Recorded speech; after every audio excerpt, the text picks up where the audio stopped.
दोस्तों, जरा एक पल के लिए रुककर सोचिए, आपकी जिंदगी में वो कौन सा दुख है जो आपको रातों को सोने नहीं देता? क्या वह किसी अपने को खोने का दर्द है? क्या वो गरीबी और संघर्ष की पीड़ा है? या फिर वो चिंता, वो बेचैनी जो हर रोज आपको भीतर ही भीतर से तोड़ती रहती है?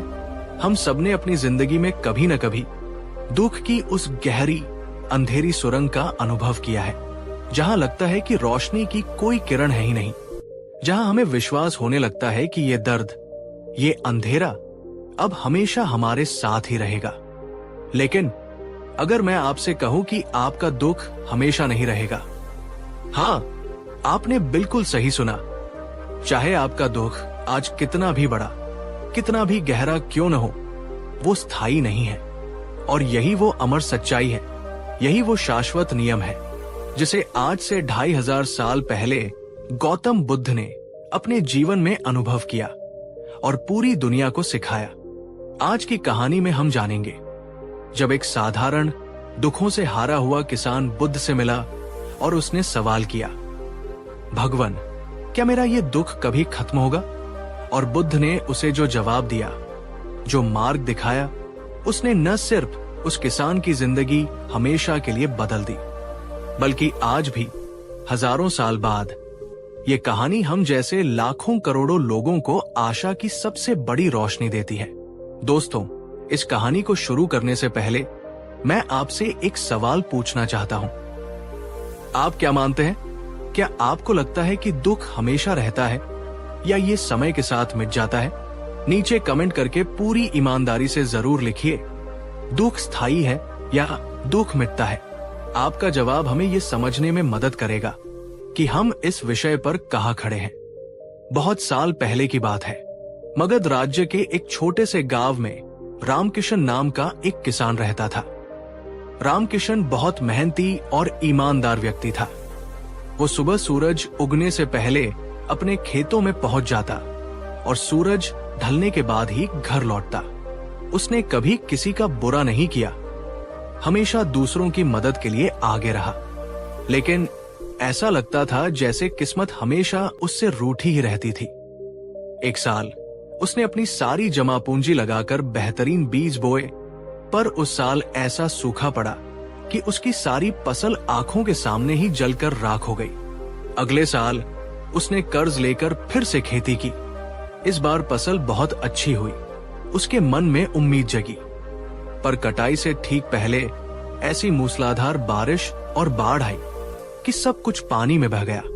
घर में उसकी पत्नी अक्सर बीमार रहती थी और इलाज के लिए पैसे नहीं थे। उसका इकलौता बेटा भी शहर जाकर कमाना चाहता था, पर साधनों की कमी के कारण वो जा नहीं पा रहा था। घर में हर समय एक निराशा और कलह का माहौल बना रहता। रामकिशन पूरी तरह से टूट चुका था। उसके दिल में हमेशा एक ही सवाल कांटे की तरह चुभता रहता, हे भगवान, क्यों? आखिर मेरे साथ ही ऐसा क्यों होता है? मैंने तो कभी किसी का बुरा नहीं चाहा। फिर मेरा दुख कभी खत्म क्यों नहीं होता? वो अक्सर रात में उठकर बैठ जाता और अंधेरे को घूरता रहता। उसे लगता कि ये दुख, ये गरीबी, ये असफलता अब उसकी नियति है और ये कभी नहीं बदलेगी। एक दिन गांव के चौपाल पर उसने कुछ यात्रियों को बात करते हुए सुना कि पास के ही नगर राजगृह के वैनोवन विहार में महाज्ञानी गौतम बुद्ध अपने शिष्यों के साथ ठहरे हुए हैं। गांव के लोग आपस में कह रहे थे, वे तो साक्षात करुणा की मूर्ति है। जो भी उनके पास अपनी पीड़ा लेकर जाता है, उसके जीवन का अंधेरा मिट जाता है। रामकिशन के बुझे हुए दिल में उम्मीद की एक बहुत ही छोटी सी कांपती हुई लौ जली। उसने मन ही मन सोचा, मैंने सब कुछ करके देख लिया, अब खोने को मेरे पास है ही क्या? क्यों ना मैं भी एक बार उन महात्मा से मिलूं? शायद मेरे इस अंतहीन दुख का कोई हल उन्हीं के पास हो। और यही सोचकर अगले ही दिन अपने मन में हजारों सवाल और दिल में एक छोटी सी आशा लिए रामकिशन राजगृह की ओर चल पड़ा। कई मीलों की पैदल यात्रा के बाद थकाहारा रामकिशन बुद्ध के आश्रम पहुंचा। वहां का वातावरण देखकर वो चकित रह गया। चारों ओर एक अद्भुत शांति थी। सैकड़ों लोग बैठे थे, पर कोई कोलाहल नहीं था। सब बुद्ध के शांत और करुणामयी चेहरे को देख रहे थे, मानो चांद की शीतलता को पी रहे हों। बुद्ध का चेहरा ऐसा तेज, ऐसी शांति, ऐसी असीम करुणा कि रामकिशन की आंखों में अपने आप आंसू आ गए। उसने भीड़ में से अपना रास्ता बनाया और बुद्ध के चरणों के पास जाकर बैठ गया। उसने हाथ जोड़कर कहा, भगवान, मैं बहुत दूर से आया हूं। मैं एक गरीब किसान हूं। मेरा नाम रामकिशन है। मेरा जीवन दुखों का एक अंतहीन सागर बन गया है। मेरी फसलें बार बार नष्ट हो जाती है। मेरा परिवार कलह में रहता है और मैं गरीबी के बोझ तले दबा जा रहा हूं। भगवान, मैंने बहुत मेहनत की, पर मुझे कभी कोई फल नहीं मिला। उसका गला भर आया। उसने रोते हुए पूछा, कृपा करके मुझे सिर्फ इतना बता दीजिए, क्या मेरा ये दुख कभी खत्म होगा? क्या मेरे जीवन में कभी सुख का सवेरा होगा? बुद्ध ने बड़ी करुणा से उसकी ओर देखा।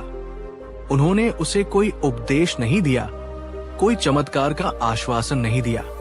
वे बस कुछ पल शांत रहे और फिर उन्होंने रामकिशन से एक ऐसा सवाल पूछा जिसकी उसने कल्पना भी नहीं की थी।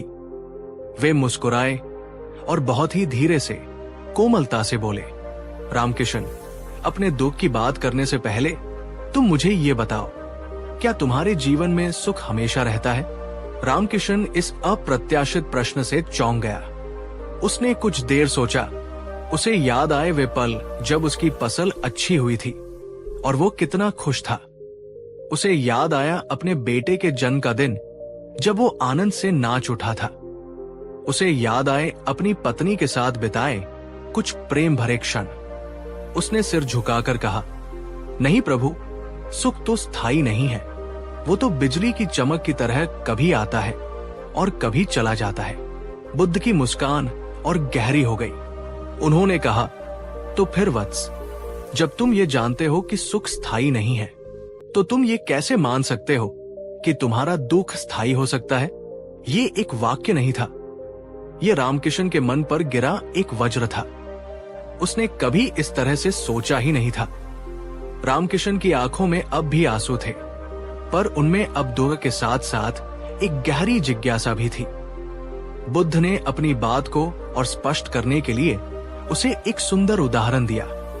उन्होंने कहा, रामकिशन, जीवन एक विशाल नदी की तरह है। ये कभी भी, एक पल के लिए भी, एक जगह पर रुकती नहीं है। इसका स्वभाव ही है बहते रहना, बदलते रहना और निरंतर आगे बढ़ते रहना। इस जीवन रूपी नदी में सुख और दुख दोनों ही पानी की लहरों की तरह है। कभी सुख की एक बड़ी आनंददायक लहर आती है और हमें लगता है कि हम हमेशा ऐसे ही खुश रहेंगे, पर वो लहर किनारे से टकराकर वापस लौट जाती है। फिर कभी दुख की एक ठंडी पीड़ादायक लहर आती है और हमें लगता है कि हम इसी में डूब जाएंगे, पर वो लहर भी हमेशा नहीं रहती। वो भी बह जाती है और उसके पीछे शांत जल आ जाता है। समस्या ये नहीं है कि दुख की लहर आती है, वो तो आएगी ही, क्योंकि वो नदी के स्वभाव का हिस्सा है। समस्या तब शुरू होती है जब हम उस दुख की लहर को दोनों हाथों से पकड़कर बैठ जाते हैं। हम उसे जाने ही नहीं देना चाहते। ये सुनकर रामकिशन रोने लगा। उसने सिसकते हुए कहा, भगवान, अगर दुख स्थायी नहीं है तो फिर लोग क्यों दुख में डूबकर आत्महत्या कर लेते हैं? क्यों लोग हार मान लेते हैं? बुद्ध ने बहुत ही मार्मिक उत्तर दिया। उन्होंने कहा, क्योंकि लोग दुख को पकड़कर बैठ जाते हैं। वे अपनी पहचान ही उस दुख से बना लेते हैं। वे ये भूल जाते हैं कि वे लहर नहीं, बल्कि वे वो नदी है जिसमें लहरें आ जा रही है। वे एक जलते हुए कोयले को अपने हाथ में कसकर पकड़ लेते हैं और फिर चीखते हैं कि मैं जल रहा हूं, मैं जल रहा हूं। जबकि समाधान बहुत सरल है। उस कोयले को छोड़ दो, उसे फेंक दो। जिस क्षण तुम दुख से अपनी पकड़ छोड़ दोगे, उसी क्षण तुम जलना बंद कर दोगे। दोस्तों, क्या आप भी अपने जीवन में किसी पुराने दुख को, किसी पुरानी बुरी याद को एक जलते हुए कोयले की तरह अपने मन में पकड़ कर बैठे हैं? क्या आप उसे छोड़ने के लिए तैयार हैं? अगर हाँ, तो इस वीडियो को अभी एक लाइक जरूर कीजिए। आपका ये एक लाइक आपके अपने मन के लिए एक संकेत होगा कि अब मैं इसे छोड़ने को तैयार हूं। बुद्ध केवल सैद्धांतिक ज्ञान नहीं देते थे, वे हमेशा एक व्यावहारिक मार्ग भी दिखाते थे। उन्होंने रामकिशन से कहा, रामकिशन, मैं तुम्हें कोई चमत्कार नहीं दूंगा, मैं तुम्हें एक प्रयोग करने के लिए कहता हूं, एक साधना। तुम अपने गांव वापस जाओ और अगले 7 दिनों तक जब भी तुम्हारे जीवन में कोई दुख का क्षण आए, कोई निराशा का पल आए, कोई भी छोटी या बड़ी परेशानी आए, तो उस पर तुरंत प्रतिक्रिया देने के बजाय एक पल रुकना, एक गहरी सांस लेना और अपने मन में सिर्फ एक मंत्र दोहराना, ये भी बीत जाएगा। दिस टू शैल पास। 7 दिन तक पूरी ईमानदारी से ये अभ्यास करो और फिर मेरे पास वापस आना। रामकिशन एक नए संकल्प के साथ घर लौटा। पहले ही दिन जब वो खेत पर पहुंचा तो देखा कि उसके पड़ोसी का बैल उसकी बची खुची फसल को चर रहा है। रामकिशन के भीतर क्रोध और निराशा का एक तूफान उठा।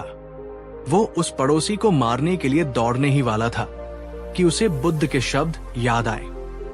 वो रुका, उसने एक गहरी सांस ली और मन में दोहराया, ये भी बीत जाएगा। और चमत्कार हुआ, उसका क्रोध शांत हो गया। उसने जाकर शांति से अपने पड़ोसी से बात की और मामला सुलझ गया।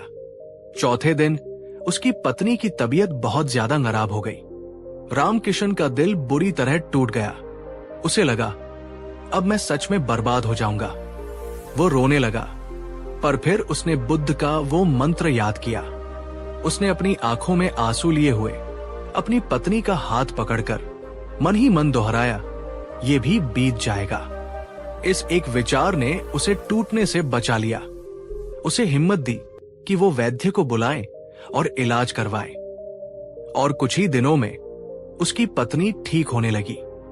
7वें दिन तक रामकिशन के जीवन में कई छोटी बड़ी मुश्किलें आई, पर हर बार उस एक मंत्र ने उसे एक ढाल की तरह बचाया।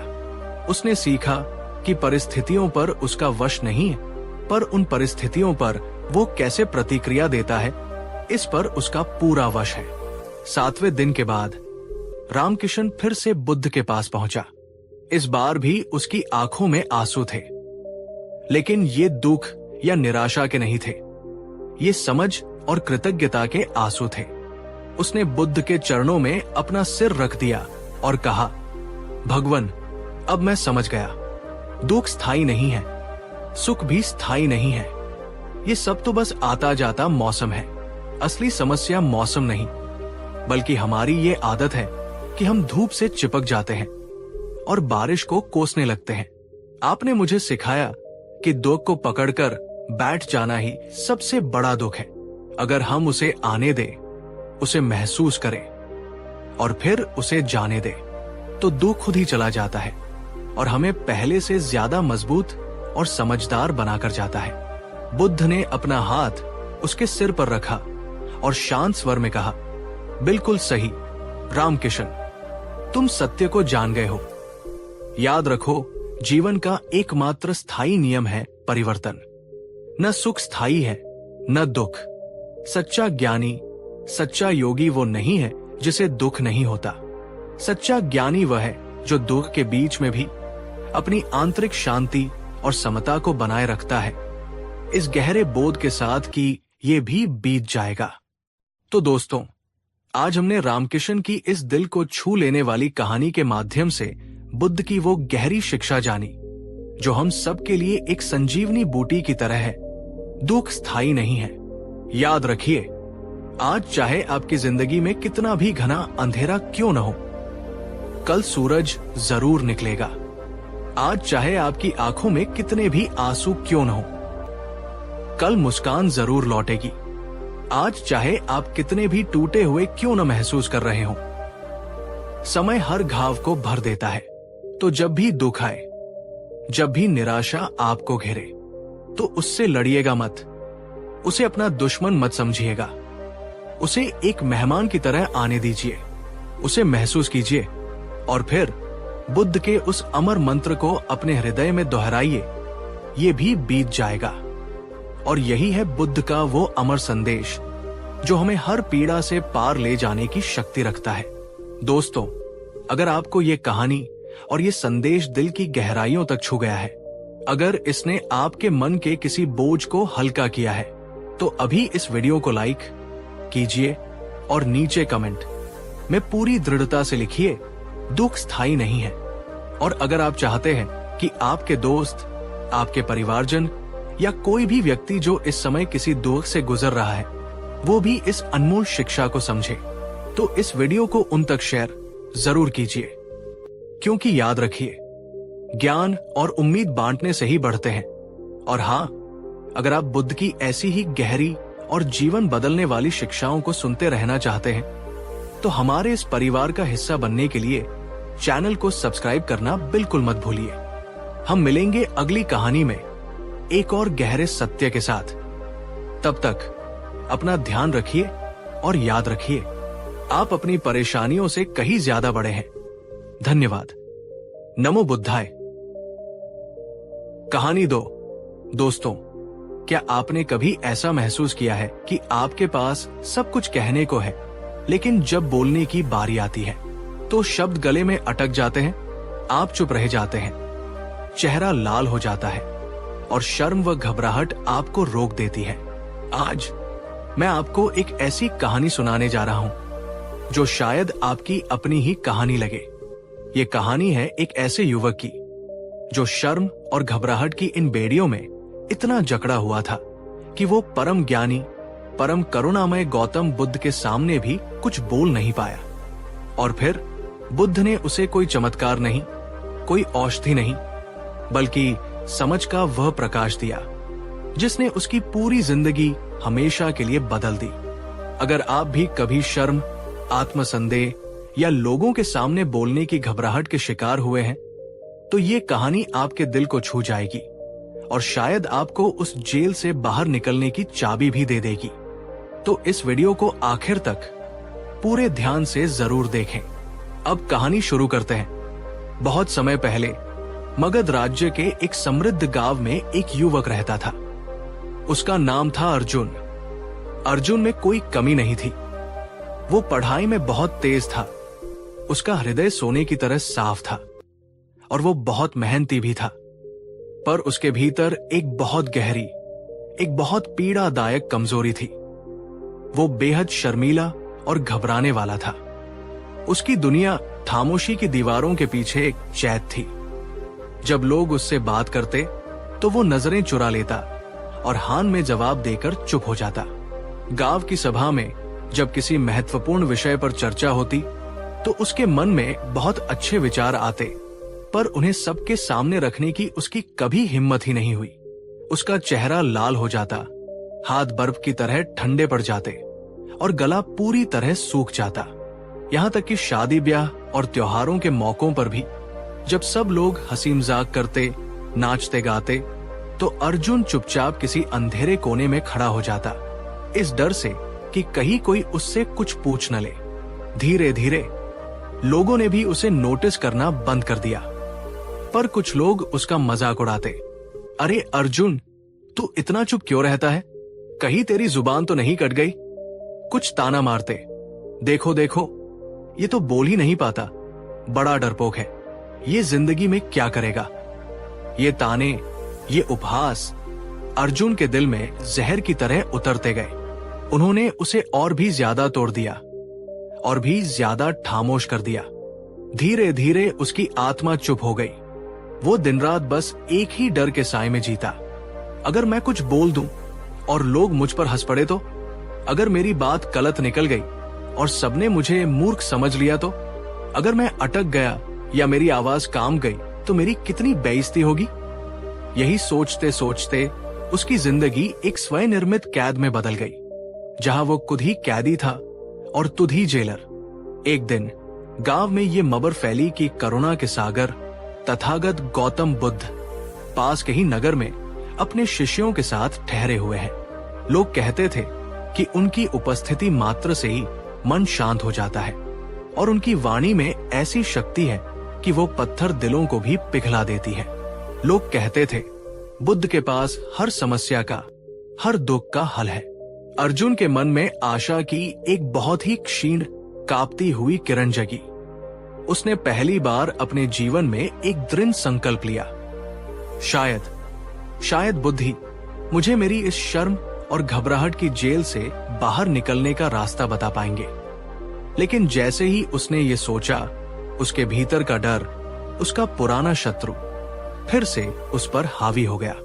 उसके भीतर से एक आवाज आई, नहीं अर्जुन, तू ये नहीं कर सकता। तू बुद्ध के सामने कैसे जाएगा? वहां सैकड़ों ज्ञानी लोग होंगे, तू उनके सामने क्या बोलेगा? तू वहां भी बोल नहीं पाएगा। वहां भी लोग तुझे देखकर हंसेंगे। अपनी बेइज्जती कराने से अच्छा है कि तू यहीं रह। ये उसके अपने ही मन की आवाज थी, जो उसे सालों से रोकती आई थी। इस बार अर्जुन के भीतर एक युद्ध छिड़ गया। एक तरफ उसकी आजाद होने की गहरी इच्छा थी और दूसरी तरफ उसका पुराना जमा हुआ डर। उस रात वो सो नहीं पाया, पर इस बार अपनी निराशा में डूबने के बजाय उसने एक फैसला किया। उसने चुप से कहा, चाहे कुछ भी हो जाए, मैं बुद्ध से मिलने जरूर जाऊंगा। ज्यादा से ज्यादा क्या होगा? मैं बोल नहीं पाऊंगा, लोग हंसेंगे। ये तो मेरे साथ हमेशा ही होता है। पर अगर मैं नहीं गया, अगर आज भी मैं इस डर के आगे झुक गया, तो मैं अपनी ही नजरों में हमेशा के लिए गिर जाऊंगा। अगर आज चुप रहा, तो पूरी जिंदगी चुप ही रह जाऊंगा। ये संकल्प उसके जीवन का सबसे बड़ा और पहला साहसिक कदम था। अगले दिन अर्जुन एक अजीब सी हिम्मत और डर के मिले जुले भाव के साथ बुद्ध के आश्रम पहुंचा। वहां का दृश्य देखकर वो अभिभूत हो गया। सैकड़ों लोग शांत भाव से बैठे थे। कोई अपनी समस्या बता रहा था, कोई गहरा प्रश्न पूछ रहा था, और बुद्ध असीम शांति और धैर्य के साथ हर किसी को उत्तर दे रहे थे। उनके चेहरे पर एक ऐसी दिव्य मुस्कान थी जो हर किसी के भय को शांत कर रही थी। अर्जुन भी भीड़ के एक कोने में बैठ गया। उसका दिल जोर जोर से धड़क रहा था, जैसे वो छाती तोड़कर बाहर आ जाएगा। उसके हाथ पसीने से भीग रहे थे। एक एक करके लोग अपनी बात कहते गए और फिर आखिरकार अर्जुन की बारी आई। संघ के एक भिक्षु ने उसकी ओर इशारा किया। अर्जुन धीरे धीरे कांपते हुए कदमों से उठ खड़ा हुआ।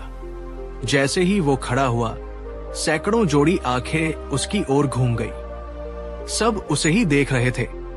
इस ध्यान के केंद्र में आते ही अर्जुन का चेहरा तपते लोहे की तरह लाल हो गया। उसकी आंखें अपने आप जमीन में गड़ गई और उसका दिमाग पूरी तरह से सुन्न हो गया। उसने अपना मुंह खोला, पर उसकी जुबान जैसे तालू से चिपक गई थी। एक भी शब्द बाहर नहीं निकला। भीड़ में कुछ लोगों के बीच कानाफूसी शुरू हो गई। कोई मुस्कुराने लगा। किसी ने धीरे से कहा, देखो देखो, ये युवक तो कुछ बोल ही नहीं पा रहा। ये सुनते ही अर्जुन का बचा खुचा आत्मविश्वास भी टूट गया। उसकी आंखों में अपमान के आंसू भर आए। उसे लगा, मैं यहां आया ही क्यों? वो शर्म से गड़कर वही वापस बैठने ही वाला था कि बुद्ध ने अपना हाथ उठाकर पूरी सभा को शांत कर दिया। बुद्ध ने अपनी सबसे कोमल, सबसे करुण आमी दृष्टि से अर्जुन की ओर देखा और मुस्कुराते हुए कहा, रुको पुत्र, डरो मत, कोई जल्दी नहीं है। शब्द मत निकालो, सिर्फ अपना हाथ अपने हृदय पर रखो और अपनी धड़कनों को महसूस करो। अर्जुन ने हिचकिचाते हुए वैसा ही किया। बुद्ध ने कहा, मैं जानता हूं तुम कुछ कहना चाहते हो। तुम्हारे भीतर शब्दों का एक सागर है, पर वो तुम्हारे गले में अटक गया है। पर याद रखो पुत्र, शब्द ही एकमात्र भाषा नहीं है। तुम्हारी भावना, तुम्हारी पीड़ा, तुम्हारी छटपटाहट, यही असली भाषा है। और तुम्हारी उस खामोश भाषा को मैं सुन रहा हूं। ये सुनकर अर्जुन की आंखों से आंसुओं की धारा बन निकली। ये पहली बार था कि किसी ने उसे समझने की कोशिश की थी, बिना उसे जज किए। पूरी सभा शांत होकर बुद्ध की वाणी सुनने के लिए तैयार हो गई। बुद्ध बोले, अर्जुन और तुम सब जो यहां बैठे हो, ध्यान से सुनो। शर्म और घबराहट तुम्हारी आत्मा पर जमी हुई धूल की परतों के समान है। जैसे कोई साफ और शांत पानी में अपना चेहरा स्पष्ट रूप से देख सकता है, पर अगर पानी गंदा और अशांत हो तो प्रतिबिंब भी विकृत हो जाता है। ठीक वैसे ही जब आत्मा साफ और शांत हो तो इंसान स्पष्ट और आत्मविश्वास से बोल पाता है। तुम्हारी आत्मा में, तुम्हारे मन में एक बहुत ही गहरा जहरीला विचार भरा हुआ है। लोग क्या कहेंगे? यही एक विचार तुम्हारी जीव को, तुम्हारी प्रतिभा को और तुम्हारी स्वतंत्रता को बांध देता है। सुनो अर्जुन, जब तुम इस दुनिया में जन्मे थे तब तुमने बिना किसी शर्म, बिना किसी घबराहट के जोर जोर से रोकर सबको ये बता दिया था कि तुम जीवित हो। तब तुम्हें इस बात की कोई चिंता नहीं थी कि कौन तुम्हारे रोने के बारे में क्या सोचेगा। तब तुम पूरी तरह से स्वतंत्र और प्रामाणिक थे। ये शर्म और ये घबराहट तुम्हें बाद में सिखाई गई है। ये एक सामाजिक कंडीशनिंग है। तुम्हारे माता पिता, तुम्हारे शिक्षकों, तुम्हारे समाज ने तुम्हें डराया। गलत मत बोलना, लोग हंसेंगे। ऊंची आवाज में मत बोलना, ये बड़ों का अपमान है। प्रश्न मत पूछना, लोग तुम्हें मूर्ख समझेंगे। और तुमने एक मासूम बच्चे की तरह इन सब झूठ को सच मान लिया। पर आज मैं तुम्हें एक परम सत्य बताता हूं। सच्ची शर्म बुरे कर्म करने में, झूठ बोलने में, किसी को धोखा देने में होनी चाहिए। अपनी सच्चाई को, अपने विचारों को, अपनी आत्मा को व्यक्त करने में कोई शर्म नहीं होनी चाहिए। अगर तुम्हारा मन साफ है, अगर तुम्हारी नीयत अच्छी है, तो फिर दुनिया चाहे तुम्हारी बात पर हंसे या रोए, तुम्हें घबराने की कोई जरूरत नहीं है। जो हंसते हैं वे अपनी अज्ञानता पर हंसते हैं, तुम पर नहीं। बुद्ध की ये वाणी अर्जुन के हृदय में अमृत की तरह उतर रही थी। वो उसकी आत्मा पर जमी हुई सालों की धूल को साफ कर रही थी। वो रो रहा था, पर ये आंसू दुख के नहीं बल्कि मुक्ति के थे। उसने सोचा, अब तक मैं सिर्फ इसी डर में जीता रहा कि लोग क्या कहेंगे। मैंने दूसरों की काल्पनिक राय को अपनी सच्चाई बना लिया था। लेकिन असली जीवन तो वो है जब मैं अपनी सच्चाई को बिना किसी डर, बिना किसी घबराहट के जी सकूं। बुद्ध की करुणा और उनके ज्ञान से मिली एक नई, अनदेखी हिम्मत के साथ अर्जुन ने अपने कांपते होठों से पहली बार उस सभा में बोलने की कोशिश की। उसकी आवाज धीमी थी, उसमें कंपन था, पर उसमें एक सच्चाई थी। बहुत ही धीरे धीरे, अटकते हुए उसने कहा, भगवान, मैं इस शर्म और घबराहट से मुक्ति चाहता हूं। ये सुनते ही पूरी भीड़ में एक गहरा सन्नाटा छा गया। सबको आश्चर्य हो रहा था कि ये वही युवक है जो कुछ देर पहले एक शब्द भी नहीं बोल पा रहा था। बुद्ध के चेहरे पर एक वात्सल्य भरी मुस्कान खिल उठी। उन्होंने कहा, देखो, अर्जुन ने अपनी स्वतंत्रता की ओर पहला कदम उठा लिया है। इसने अपने डर से ज्यादा अपनी इच्छा को महत्व दिया है। अब इसे सिर्फ अभ्यास करना है। हर दिन, हर पल अपने मन से इस जहरीले विचार को मिटाना है कि लोग क्या कहेंगे। याद रखो अर्जुन, लोग तुम्हारी एक गलती पर हंसकर कुछ ही पलों में उसे भूल जाएंगे, पर अगर तुम अपनी पूरी जिंदगी खामोशी में गुजार दोगे तो तुम खुद को कभी माफ नहीं कर पाओगे। अर्जुन ने बुद्ध के चरणों में अपना शीश नवाया। उस दिन से उसने एक संकल्प लिया, अब चाहे मेरी आवाज कांपे, चाहे मेरे शब्द अटके, चाहे मेरा चेहरा लाल हो जाए, मैं चुप नहीं रहूंगा। मैं अपनी सच्चाई को व्यक्त करूंगा। धीरे धीरे अभ्यास के साथ उसकी घबराहट कम होती गई। उसका आत्मविश्वास बढ़ता गया। गांव में लोग भी हैरान थे कि वही चुप रहने वाला अर्जुन अब सभा में सबसे तर्कपूर्ण और सबसे प्रभावशाली ढंग से अपनी बात रखता है। उसने अपनी कमजोरी पर विजय पा ली थी। दोस्तों, अर्जुन की ये कहानी हम सबको यही सिखाती है कि शर्म और घबराहट हमारे दुश्मन नहीं, वे केवल हमारे मन के भ्रम हैं, झूठी कहानियां हैं जिन्हें हम सच मान बैठे हैं। जिस क्षण आप लोगों के काल्पनिक डर से मुक्त होकर अपनी आंतरिक सच्चाई को महत्व देना शुरू कर देते हैं, उसी क्षण आपकी असली आवाज, आपकी असली शक्ति बाहर आती है। तो अगली बार जब आपको शर्म या घबराहट महसूस हो तो अर्जुन की इस कहानी को याद कीजिएगा और खुद से पूछिएगा, मेरे लिए क्या ज्यादा महत्वपूर्ण है, लोगों की क्षणिक राय या मेरा जीवन भर का आत्मसम्मान? अगर आपको यह कहानी अच्छी लगी हो, अगर इसने आपके भीतर एक नई हिम्मत, एक नई प्रेरणा जगाई हो, तो इस वीडियो को लाइक जरूर कीजिए। अपने विचार कमेंट में लिखिए कि आप इस डर से लड़ने के लिए क्या करेंगे, और इस वीडियो को अपने उन सभी दोस्तों के साथ शेयर कीजिए जो शायद चुपचाप इसी लड़ाई को लड़ रहे हैं, क्योंकि कौन जानता है आपकी एक शेयरिंग किसी की खामोश जिंदगी में आवाज लौटा दे। और हाँ, अगर आप बुद्ध की ऐसी ही गहरी और जीवन बदलने वाली कहानियां सुनना चाहते हैं तो हमारे इस परिवार का हिस्सा बनने के लिए चैनल को सब्सक्राइब करना बिल्कुल मत भूलिए। हम मिलेंगे अगली कहानी में, तब तक अपनी आवाज को बुलंद रखिए। धन्यवाद। नमो बुद्धाय। कहानी 3। मित्रों, जरा ठहर कर सोचिए। हम सब जानते हैं कि एक दिन सबको इस संसार से जाना है।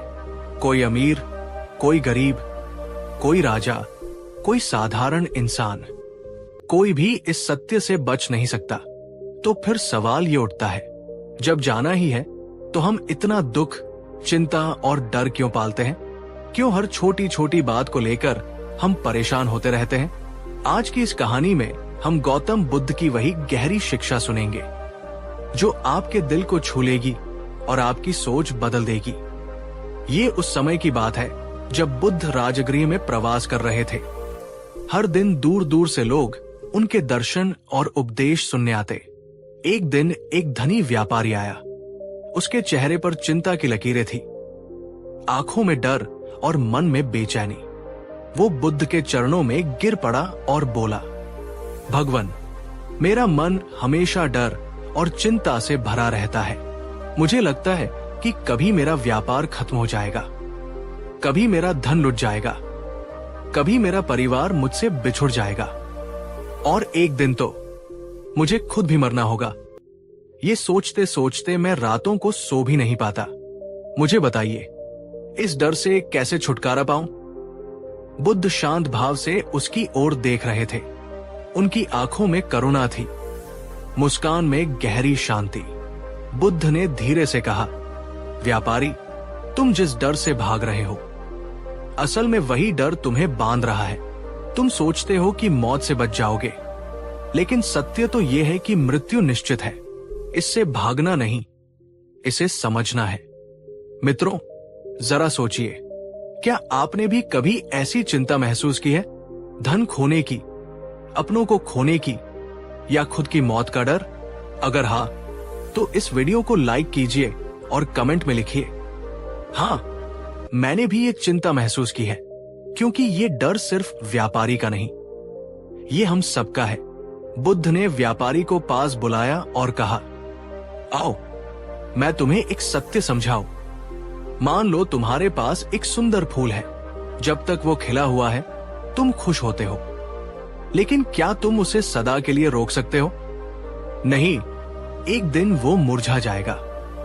क्या इसका मतलब यह है कि जब तक फूल खिला है तुम चिंता करते रहो कि ये मुरझा जाएगा? या फिर इसका अर्थ ये है कि जब तक वो खिला है तुम उसकी खुशबू और सुंदरता का आनंद लो? व्यापारी चुप हो गया। बुद्ध ने आगे कहा, जीवन भी वैसा ही है। मृत्यु निश्चित है, लेकिन जब तक जीवन है तब तक उसका आनंद लो। धर्म को समझो, सच्चाई को जानो और हर पल को सार्थक बनाओ। आपसे एक सवाल है, क्या हम अपना जीवन ऐसे जी रहे हैं कि अगर आज आखिरी दिन हो तो हमें कोई पछतावा न रहे? अगर नहीं तो क्यों?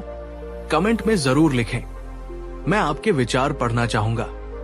और हाँ, अगर आपको बुद्ध की ये बातें दिल को छू रही है तो इस वीडियो को शेयर करना मत भूलिए, क्योंकि शायद ये संदेश किसी और की जिंदगी भी बदल दे।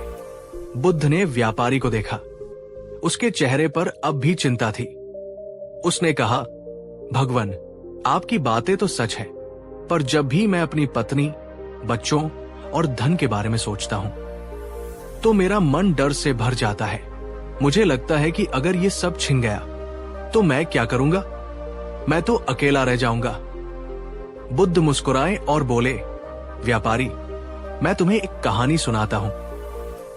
एक बार एक व्यक्ति जंगल से गुजर रहा था। अचानक एक जंगली हाथी उसके पीछे पड़ गया। वो व्यक्ति जान बचाने के लिए भागा और एक कुएं में कूद गया। कुएं में वो लटकते हुए एक बेल को पकड़ लिया। अब जरा देखो उसकी स्थिति। ऊपर हाथी उसका इंतजार कर रहा था। नीचे कुएं में जहरीले सांप मुंह खोले बैठे थे और जिस बेल को पकड़कर वो लटका था उसे दो चूहे, एक काला और एक सफेद, धीरे धीरे कुतर रहे थे। अब बताओ वो आदमी कब तक बच पाएगा?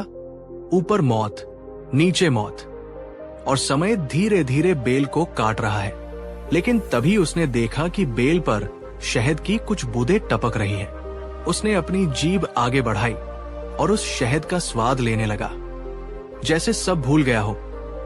व्यापारी, वही स्थिति मनुष्य की है। ऊपर मौत है, नीचे मौत है। समय हर क्षण बेल की तरह हमारी उम्र को काट रहा है। दिन रात, काला और सफेद चूहा। फिर भी हम जीवन की कुछ बूंदों, धन, स्वाद, सुख और रिश्तों में इतना खो जाते हैं कि सत्य को भूल जाते हैं। मित्रों, जरा सोचिए, क्या हम भी वैसी ही जिंदगी नहीं जी रहे? कभी पैसा, कभी रिश्ते, कभी सुख। इन्हीं बूंदों में उलझकर हम असली सत्य भूल जाते हैं। आप बताइए, क्या आपने कभी ऐसा महसूस किया है कि जीवन बहुत तेजी से निकल रहा है, लेकिन हम छोटी छोटी बातों में उलझे हैं? अगर हाँ, तो कमेंट में लिखें, हाँ, ये सच है। और अगर ये कहानी आपके दिल को छू रही है तो अभी वीडियो को लाइक जरूर कर दीजिए। व्यापारी ने बुद्ध से कहा, भगवान, अगर जीवन ऐसा ही है तो फिर हम कैसे जिए? क्या हमें अपने परिवार, अपने व्यापार से प्रेम नहीं करना चाहिए? क्या सब कुछ छोड़ देना चाहिए? बुद्ध ने गंभीरता से उत्तर दिया, नहीं व्यापारी, छोड़ना नहीं है, बस पकड़ना छोड़ना है। परिवार से प्रेम करो पर उन्हें बांधो मत। धन कमाओ पर उसमें डूबो मत। जीवन का आनंद लो पर यह मत भूलो कि यह क्षण भंगुर है। अगर तुम इसे समझ गए तो तुम्हारा डर मिट जाएगा। मित्रों, यही है बुद्ध की गहरी शिक्षा। मृत्यु से डरना नहीं है, बल्कि मृत्यु को याद रखकर जीवन को सार्थक बनाना है। अब आपसे मेरा सवाल है, आप क्या सोचते हैं? अगर आज आपके पास सिर्फ एक दिन हो जीने के लिए, तो आप क्या करेंगे? सोचकर कमेंट में लिखिए। आपके जवाब शायद किसी और को जीने की प्रेरणा दे दे। और हाँ, अगर आप चाहते हैं कि बुद्ध का ये संदेश और लोगों तक पहुंचे, तो इस वीडियो को शेयर कीजिए। बुद्ध की बातें सुनकर व्यापारी की आंखें नम हो गई। उसने कहा, भगवान, आज मुझे समझ आया कि मैं जीवन जी ही नहीं रहा था। मैं तो बस अपने डर और चिंता में कैद था। आज से मैं कोशिश करूंगा कि हर दिन को एक उपहार समझकर जियो। बुद्ध मुस्कुराए और बोले, याद रखो व्यापारी, जीवन एक नदी है जिसे बहना है।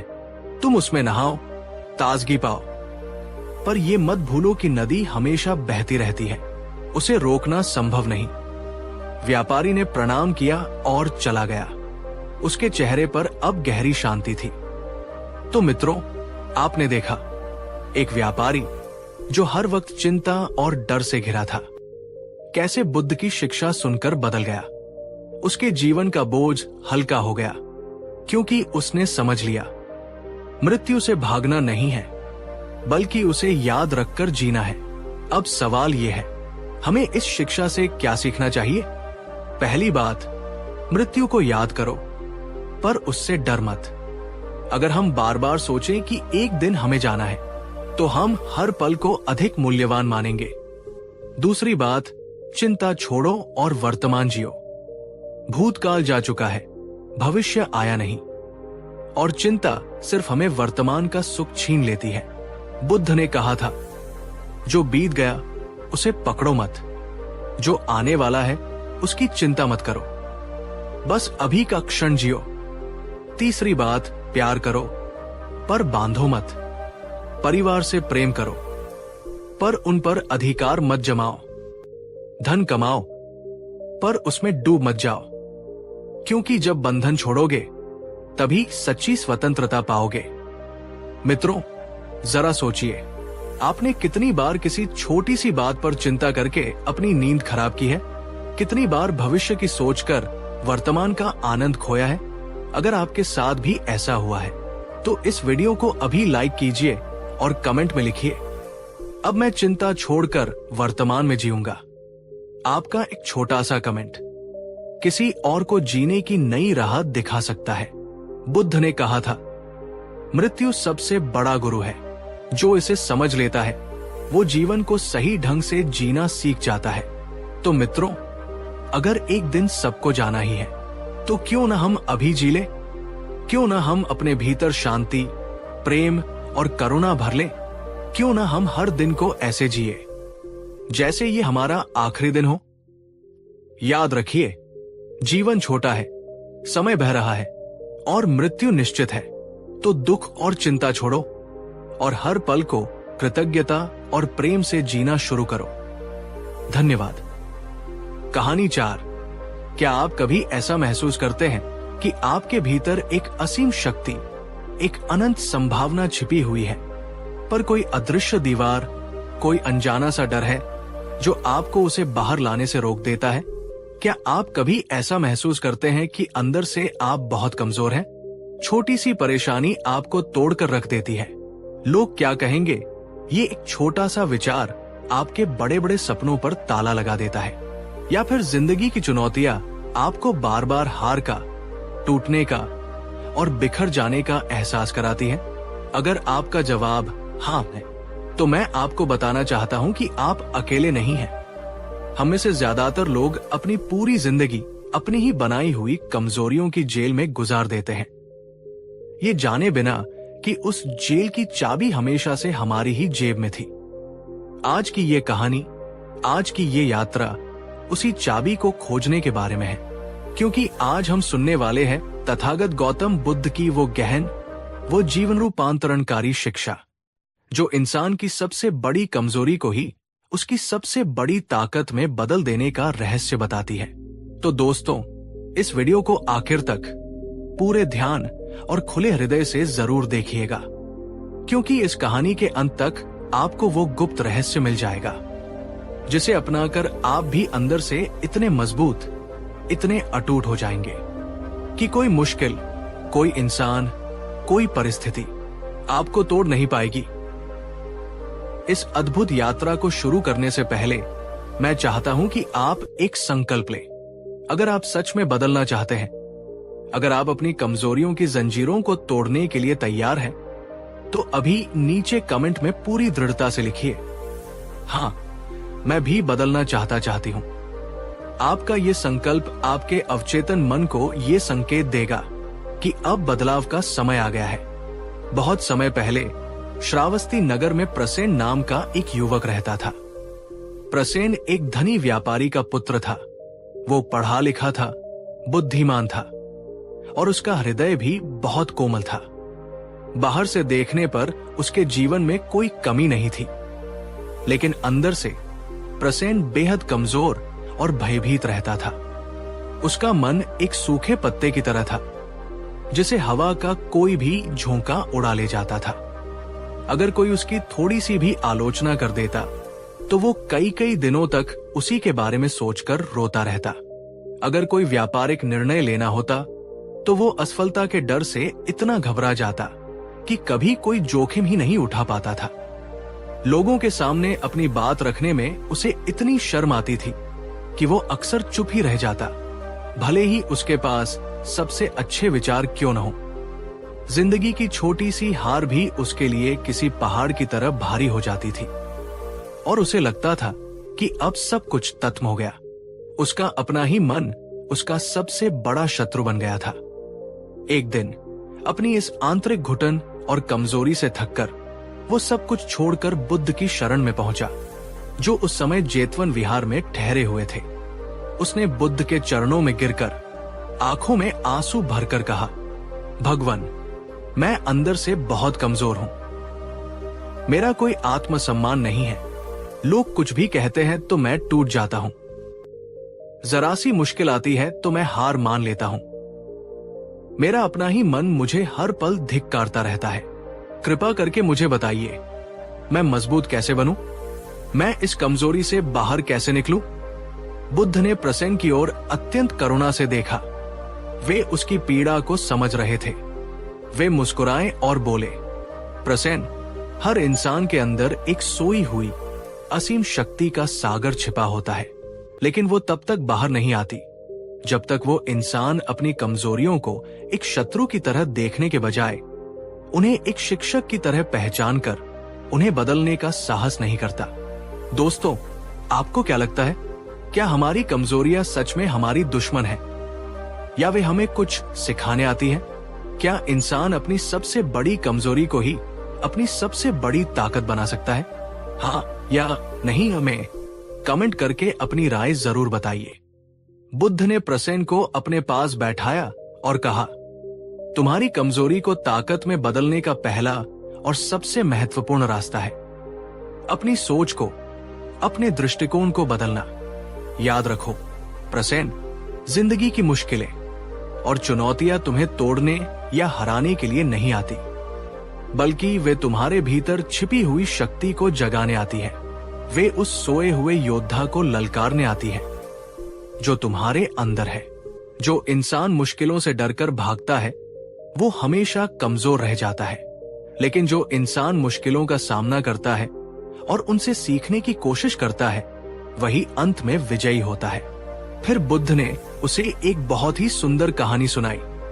एक बार एक गांव में दो किसान थे। दोनों ने अपने खेतों में एक साथ बीज बोए। कुछ महीनों बाद एक भयानक तूफान आया और दोनों की फसलें पूरी तरह से नष्ट हो गई।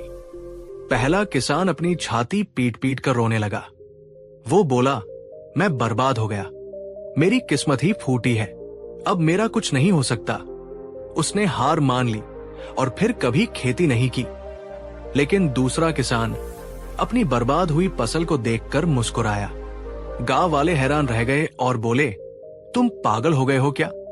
सब कुछ नष्ट हो गया और तुम हंस रहे हो? किसान ने शांति से उत्तर दिया, नहीं, मैं बर्बाद नहीं हुआ। तूफान ने सिर्फ मेरी फसल नष्ट की है, मेरे हौसले को नहीं। उसने मेरी जमीन को भी और उपजाऊ बना दिया है। अब मुझे पहले से बेहतर नए बीज बोने का एक और मौका मिलेगा। बुद्ध ने प्रसेन से पूछा, देखा तुमने, वही एक घटना, वही एक तूफान एक व्यक्ति के लिए जीवन का अंत बन गया, और उसी घटना को दूसरे व्यक्ति ने अपने लिए एक नई बेहतर शुरुआत बना लिया। फर्ज घटना में नहीं था, फर्ज उनके दृष्टिकोण में था। दोस्तों, ये बात कितनी गहरी है। अगर आज इसी क्षण आपके जीवन में कोई बहुत बड़ी परेशानी आ जाए तो आप उसे क्या मानेंगे? एक अंत या एक नई शुरुआत का अवसर? अभी इसी समय एक संकल्प के रूप में कमेंट में लिखिए, हर अंत एक नई शुरुआत है। प्रसेन ने बुद्ध की बात को ध्यान से सुना। फिर उसने अपनी दूसरी बड़ी कमजोरी के बारे में पूछा, भगवान, मैं मुश्किलों से शायद लड़ भी लूं, पर जब लोग मुझे नीचा दिखाते हैं, मेरी आलोचना करते हैं या मेरा अपमान करते हैं, तो मैं अंदर से पूरी तरह टूट जाता हूं। मैं मजबूत कैसे रहूं? बुद्ध मुस्कुराए और बोले, तुम्हारी कमजोरी को ताकत में बदलने का दूसरा रास्ता है। लोगों की बातों को, उनकी राय को अपनी सच्चाई मत बनाओ। प्रसेन, कल्पना करो कि कोई व्यक्ति तुम्हारे लिए एक उपहार लेकर आता है, पर तुम उस उपहार को लेने से इनकार कर देते हो, तो वो उपहार किसका रहेगा? प्रसेन ने कहा, भगवान, वो तो देने वाले का ही रह जाएगा। बुद्ध ने कहा, बिल्कुल सही। ठीक इसी तरह अगर कोई तुम्हें क्रोध, अपमान या आलोचना का उपहार देता है और तुम उसे अपने भीतर स्वीकार ही नहीं करते, तो वो किसका रहेगा? वो उसी इंसान के पास लौट जाएगा जहां से वो आया था। तुमने तो उसे छुआ तक नहीं। तुम्हारी समस्या ये है कि तुम दूसरों द्वारा फेंके गए हर कंकड़ पत्थर को इकट्ठा करके अपने ही सिर पर मारते रहते हो। तुम उनके शब्दों को अपनी पहचान बना लेते हो। याद रखो, दूसरे तुम्हारे बारे में जो कहते हैं वो उनकी सच्चाई है, उनकी समझ है, उनका कर्म है। वो तुम्हारी सच्चाई नहीं है। तुम्हारी सच्चाई वह है जो तुम अपने बारे में मानते हो। दोस्तों, क्या आपके साथ कभी ऐसा हुआ है कि किसी ने आपकी बहुत बुरी तरह आलोचना की हो और आपने उसे दिल पर ले लिया हो? आपने उस समय कैसा महसूस किया था? अपना अनुभव बिना किसी का नाम लिए कमेंट में लिखिए, ताकि हम सब एक दूसरे से सीख सकें कि ऐसी परिस्थितियों में शांत कैसे रहा जाए। बुद्ध ने अपनी बात को आगे बढ़ाते हुए कहा, प्रसेन, कमजोरी को ताकत में बदलने का तीसरा और सबसे शक्तिशाली रास्ता है ध्यान और आत्मज्ञान के द्वारा अपने ही मन पर विजय प्राप्त करना। क्योंकि जब इंसान अपने मन पर काबू पा लेता है तो दुनिया की कोई बाहरी ताकत उसे हिला नहीं सकती। तुम्हारा मन अभी एक अशांत, कीचड़ से भरी झील की तरह है, जिसमें हर बाहरी कंकड़, आलोचना, असफलता एक बड़ी लहर पैदा कर देता है। और इस अशांति के कारण तुम अपने भीतर छिपे हुए सत्य के चांद का प्रतिबिंब कभी देख ही नहीं पाते। उन्होंने प्रसेन को ध्यान करने की एक सरल विधि सिखाई।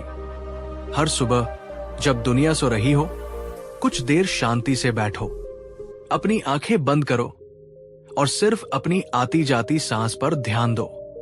तुम्हारा मन हजारों बार भटकेगा, हजारों नकारात्मक विचार आएंगे। तुम कमजोर हो, तुमसे नहीं होगा। तुम्हें उनसे लड़ना नहीं है, तुम्हें बस एक साक्षी की तरह उन्हें देखना है, जैसे तुम आकाश में तैरते बादलों को देख रहे हो।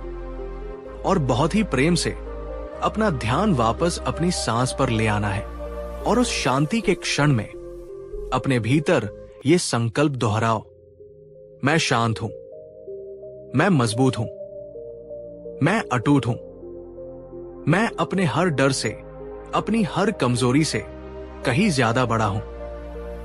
प्रसेन, ये अभ्यास एक दिन में चमत्कार नहीं करेगा, पर जैसे रोज रोज की बूंदें पत्थर पर निशान बना देती है, वैसे ही रोज रोज का ये अभ्यास तुम्हारे मन के पुराने कमजोर पैटर्न को मिटाकर नए शक्तिशाली पैटर्न का निर्माण कर देगा।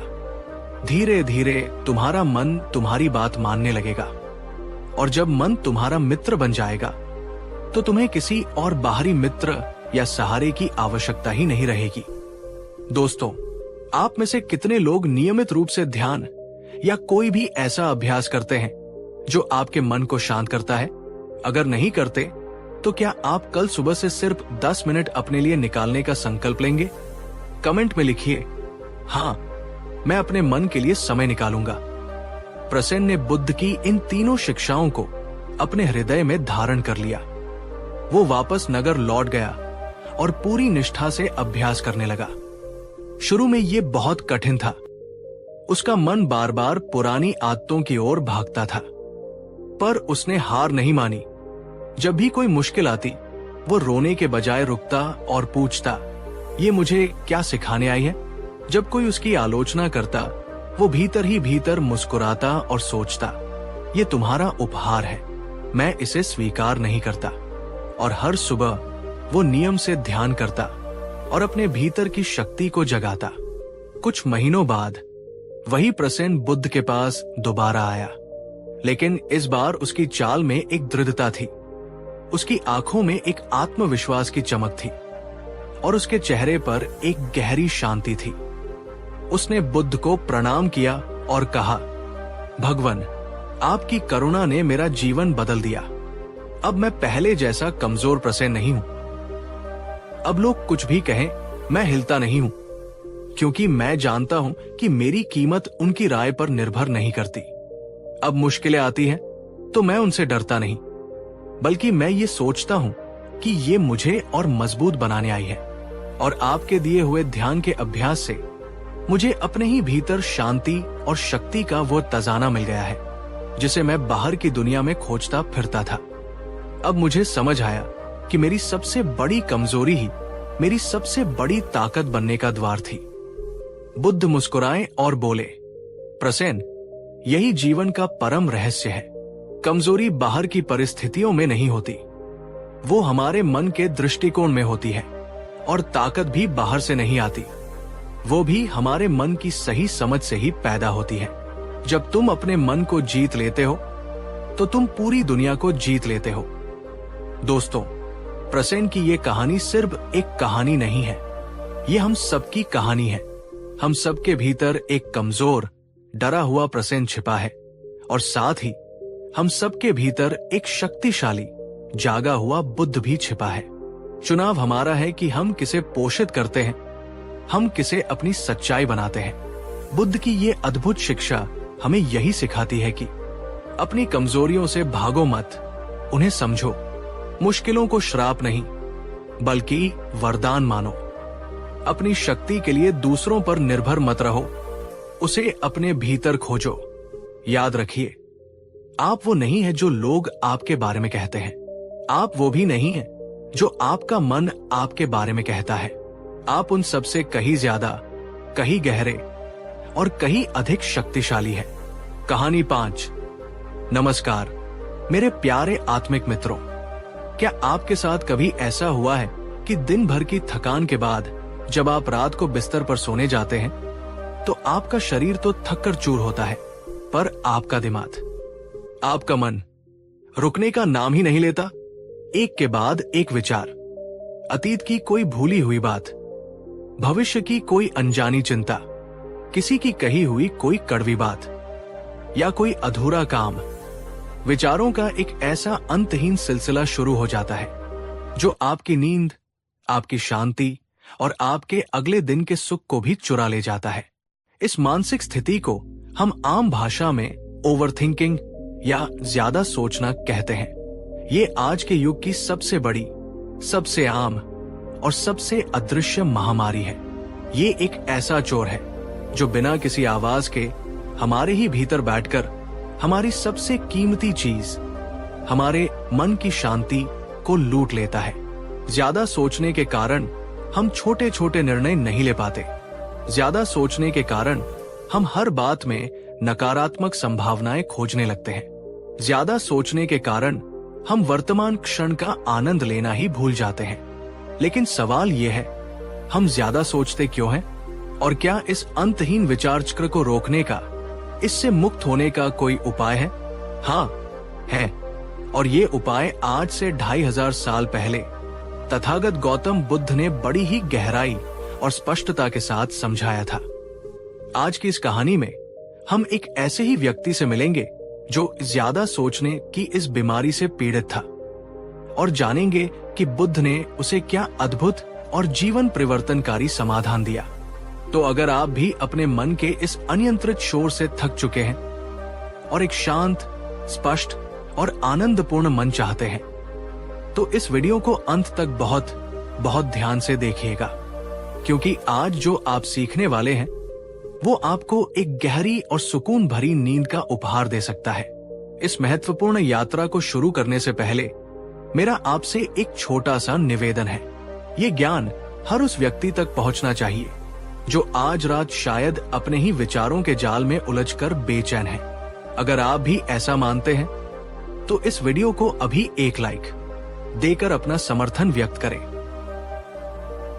तो चलिए अपने मन के कोलाहल से परे उस परम शांति की ओर पहला कदम बढ़ाते हैं। ये कहानी है श्रावस्ती नगर के एक बहुत ही धनी और सफल व्यापारी की, जिसका नाम था अनाहत। अनाहत के पास सब कुछ था, एक बड़ा सा व्यापार जो दूर दूर के देशों तक फैला था, आलीशान महल, नौकर चाकर और समाज में बहुत मान सम्मान। लेकिन इन सब के बावजूद अनाहत एक बहुत ही दुखी और अशांत व्यक्ति था, और उसके दुख का कारण था उसका अपना ही मन, जो एक क्षण के लिए भी शांत नहीं बैठता था। वो ज्यादा सोचने की आदत का गुलाम बन चुका था। दिन में वो अपने व्यापार को लेकर अत्यधिक सोचता था। अगर मेरा जहाज डूब गया तो, अगर मेरा माल समय पर नहीं पहुंचा तो, कहीं मेरा कोई कर्मचारी मुझे धोखा तो नहीं दे रहा। इस तरह के विचार उसे हर पल घेरे रहते थे, और रात में जब वो सोने की कोशिश करता तो उसका मन और भी तेज हो जाता। वो दिन भर की हर छोटी बड़ी घटना का विश्लेषण करने लगता। मुझे उस ग्राहक से ऐसे बात नहीं करनी चाहिए थी। मैंने उस सौदे में शायद घाटा खा लिया। कल मुझे उन लोगों से मिलना है, पता नहीं वे क्या कहेंगे। उसका मन एक ऐसे अनियंत्रित घोड़े की तरह हो गया था जिस पर कोई लगाम नहीं थी। वो अतीत के पछतावों और भविष्य की चिंताओं के बीच लगातार दौड़ता रहता था। इस अंतहीन सोच विचार ने उसकी नींद छीन ली थी, उसकी भूख मार दी थी और उसके चेहरे से मुस्कान गायब कर दी थी। वो अपने ही विचारों के एक अदृश्य चक्रव्यूह में फंस गया था जिससे बाहर निकलने का उसे कोई रास्ता नजर नहीं आता था। एक दिन अपनी इस मानसिक पीड़ा से तंग आकर उसने अपने एक मित्र से अपनी समस्या बताई। उसके मित्र ने उसे सलाह दी कि वो जेतवन विहार में ठहरे हुए भगवान बुद्ध की शरण में जाए। अनाहत, जो अब तक सिर्फ धन और व्यापार की भाषा समझता था, हिचकिचाते हुए बुद्ध के पास पहुंचा। उसने बुद्ध को प्रणाम किया और अपनी सारी व्यथा उनके सामने रख दी। उसने कहा, भगवान, मेरे पास सब कुछ है पर मन की शांति नहीं है। मेरा मन हर समय सोचता रहता है, रुकता ही नहीं। ये मुझे रात को सोने नहीं देता, दिन में चैन से जीने नहीं देता। मैंने बड़े बड़े वैद्यों को दिखाया पर कोई भी मेरे मन की इस बीमारी का इलाज नहीं कर पाया। कृपा करके मुझे बताएं, मैं इस ज्यादा सोचने की आदत से कैसे छुटकारा पाऊं? बुद्ध ने उसकी ओर अत्यंत करुणा से देखा। वे समझ गए कि ये केवल अनाहत की नहीं बल्कि संसार के अधिकांश लोगों की पीड़ा है। उन्होंने कोई चमत्कार का वादा नहीं किया, उन्होंने बस उसे एक छोटी सी कहानी सुनाने का निश्चय किया। बुद्ध ने अनाहत से कहा, श्रेष्ठी, तुम्हारी इस समस्या को समझने के लिए पहले 2 तीरों की कहानी को समझो। उन्होंने कहा, कल्पना करो कि तुम युद्ध के मैदान में हो और अचानक दुश्मन का एक तीर आकर तुम्हारे शरीर में लग जाता है। ये तीर तुम्हें शारीरिक पीड़ा देता है, ये दर्दनाक है। ये है पहला तीर। ये पहला तीर जीवन की एक अप्रिय बाहरी घटना की तरह है जिस पर तुम्हारा कोई नियंत्रण नहीं है, जैसे व्यापार में घाटा होना, किसी का बीमार पड़ जाना या किसी का अपमान कर देना। ये चीजें होती हैं और वे पीड़ादायक होती है। ये जीवन का हिस्सा है। लेकिन जैसे ही तुम्हें ये पहला तीर लगता है, तुम क्या करते हो? तुम तुरंत एक दूसरा तीर उठाते हो और उसे खुद ही उसी घाव पर और भी ज्यादा गहराई से मार लेते हो। अनाहत ने हैरानी से पूछा, भगवान, कोई खुद को ही दूसरा तीर क्यों मारेगा? बुद्ध मुस्कुराए, यही तो तुम और ज्यादातर लोग हर रोज करते हो। उन्होंने समझाया, ये दूसरा तीर है तुम्हारी मानसिक प्रतिक्रिया, तुम्हारा ज्यादा सोचना। व्यापार में घाटा हुआ, ये पहला तीर था जो पीड़ादायक था, पर उसके बाद तुमने जो सोचना शुरू किया, अब मैं बर्बाद हो गया, मेरी इज्जत चली जाएगी, मैं किसी को मुंह दिखाने लायक नहीं रहा, मुझसे ही गलती हुई होगी। ये सब है वो दूसरा तीर जो तुम खुद को मार रहे हो। और ये दूसरा तीर पहले तीर से कहीं ज्यादा जहरीला और दर्दनाक होता है। किसी ने तुम्हारा अपमान किया, ये पहला तीर था, पर उसके बाद तुम हफ्तों तक उसी के बारे में सोचते रहते हो। उसने मेरे साथ ऐसा क्यों किया? मैं उसे कैसे बदला लूंगा? सब मेरे बारे में क्या सोच रहे होंगे? ये है वो दूसरा तीर। बुद्ध ने कहा, एक प्रज्ञावान, एक समझदार व्यक्ति जब उसे पहला तीर लगता है तो वो उसे महसूस करता है, उसकी पीड़ा को स्वीकार करता है और फिर उस तीर को निकालकर घाव पर मरहम लगाने में लग जाता है। पर एक अज्ञानी व्यक्ति जब उसे पहला तीर लगता है तो वो उस पहले तीर के बारे में इतना ज्यादा सोचता है, इतना ज्यादा विलाप करता है कि वो खुद को 100 और तीरों से घायल कर लेता है। अनाहत, तुम्हारी नींद, तुम्हारी शांति और तुम्हारा सुख बाहरी घटनाओं पहले तीर ने उतना नहीं छीना है जितना तुम्हारे अपने ज्यादा सोचने दूसरे तीर ने छीना है। ये सुनकर अनाहत की आंखें खुल गई। उसे पहली बार स्पष्ट रूप से दिखाई दिया कि उसकी असली समस्या बाहर नहीं, बल्कि उसके ही भीतर उसकी अपनी ही सोचने की आदत में है। दोस्तों, ये 2 तीरों की शिक्षा कितनी शक्तिशाली है। जरा अपने जीवन के बारे में सोचिए। क्या आप भी अक्सर खुद को ये दूसरा तीर मारते रहते हैं? क्या आप भी एक छोटी सी समस्या को उसके बारे में ज्यादा सोच सोच कर एक बड़ा पहाड़ बना देते हैं?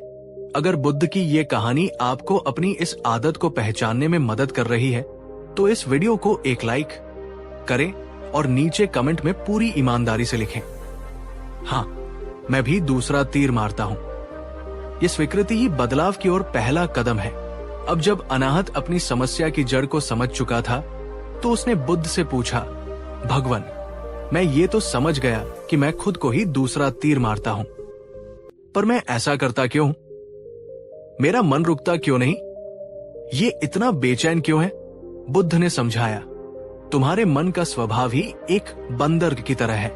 एक ऐसा बंदर जिसे शराब पिला दी गई हो और फिर उसे एक बिच्छू ने डंक मार दिया हो। कल्पना करो, वो बंदर कितना बेचैन होगा। वो एक डाल से दूसरी डाल पर बिना किसी उद्देश्य के बस कूदता रहेगा। हमारा मन भी ठीक ऐसा ही है। ये स्वाभाविक रूप से चंचल है, पर हमने इसे तृष्णा की शराब पिला दी है और अहंकार, ईगो के बिच्छू ने इसे डंक मार दिया है।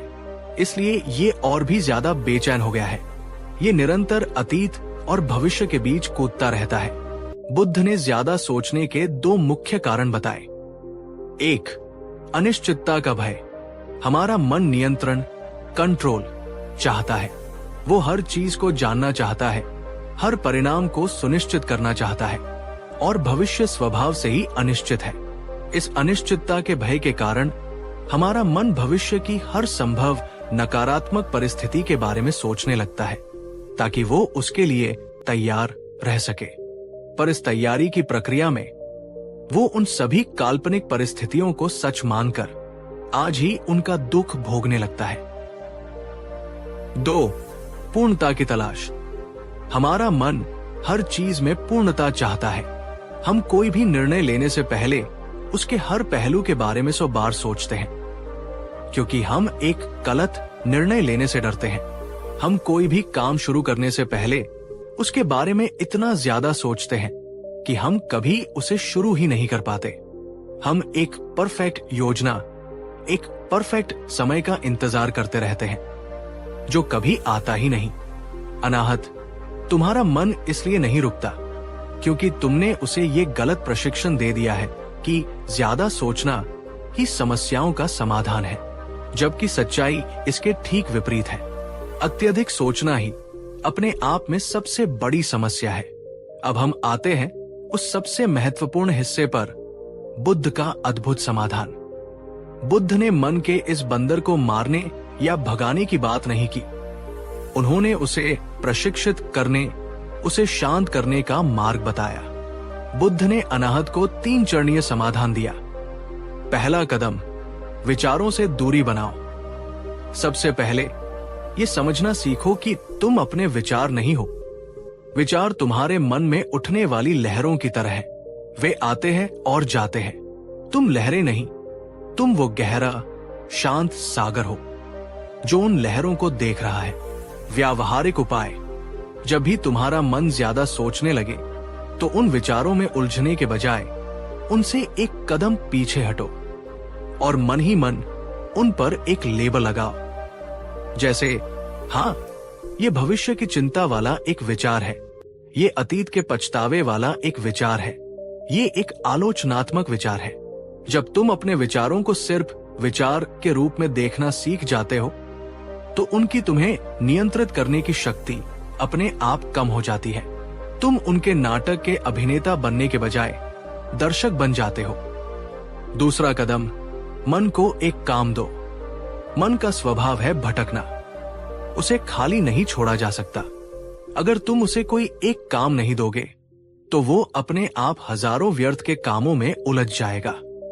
इसलिए अपने मन को एक लंगर दो जिस पर वो टिक सके। तुम्हारी सांस ही तुम्हारा सबसे शक्तिशाली लंगर है। जब भी मन विचारों के जाल में फंसे तो तुरंत अपना सारा ध्यान अपनी आती जाती सांस पर ले आओ। सिर्फ महसूस करो कि कैसे सांस भीतर आ रही है और कैसे बाहर जा रही है। तुम्हें सांस को बदलना नहीं है, बस उसे देखना है। तुम्हारी सांस हमेशा वर्तमान क्षण में होती है।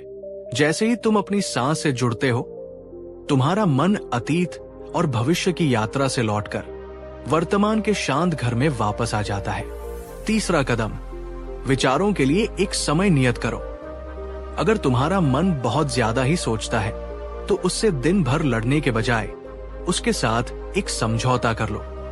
अपने मन से कहो, ठीक है, मैं तुम्हारी सारी चिंताओं को सुनूंगा, पर अभी नहीं। मैं शाम को 6 से 6:15 तक का समय सिर्फ तुम्हारे लिए, सिर्फ चिंता करने के लिए रखता हूं। जब तुम ऐसा करते हो तो तुम दिन भर के लिए मुक्त हो जाते हो।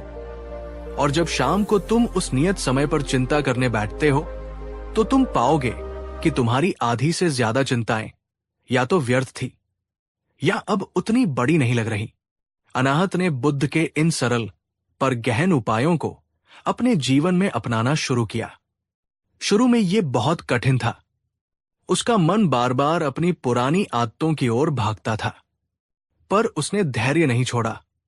वो नियमित रूप से अभ्यास करता रहा और कुछ ही महीनों में एक चमत्कार हुआ। वही अनाहत जिसे रात रात भर नींद नहीं आती थी, अब एक छोटे बच्चे की तरह गहरी और शांत नींद सोने लगा था। वही अनाहत जो हर निर्णय लेने से पहले हजारों बार सोचता था, अब एक शांत और स्पष्ट मन से तुरंत सही निर्णय लेने लगा था। उसकी बाहरी संपत्ति तो उतनी ही थी, पर अब उसके भीतर मन की शांति का एक ऐसा अनमोल खजाना आ गया था जो किसी भी दौलत से कहीं ज्यादा कीमती था। दोस्तों, ये कहानी हम सबको यही सिखाती है कि ज्यादा सोचना कोई लाइलाज बीमारी नहीं है। ये सिर्फ मन की एक गलत आदत है और हर आदत को सही समझ और सही अभ्यास से बदला जा सकता है। बुद्ध का संदेश स्पष्ट है। आपकी नींद, आपकी शांति और आपका सुख किसी और ने नहीं, बल्कि आपके ही अनियंत्रित विचारों ने छीन रखा है, और इसे वापस पाने की चाबी भी आपके ही पास है। अगर बुद्ध की ये कहानी और ये समाधान आपके दिल को छू गया है, अगर इसने आपको अपने मन के शोर को शांत करने का एक रास्ता दिखाया है, तो इस वीडियो को शेयर करके इस ज्ञान को उन तक भी पहुंचाइए जो शायद आज रात भी बेचैनी में करवटें बदल रहे होंगे। और आज का सबसे महत्वपूर्ण संकल्प बुद्ध द्वारा बताए गए 3 समाधानों में से कौन सा एक समाधान है जिसे आप आज से ही अपने जीवन में अपनाने का संकल्प लेते हैं? नीचे कमेंट करके अपना संकल्प हमारे इस समुदाय के साथ साझा करें। अंत में बस इतना याद रखें, आपका मन एक बगीचे की तरह है। आप उसमें चिंता के कांटे भी उगा सकते हैं और शांति के फूल भी खिला सकते हैं। चुनाव हमेशा आपका है।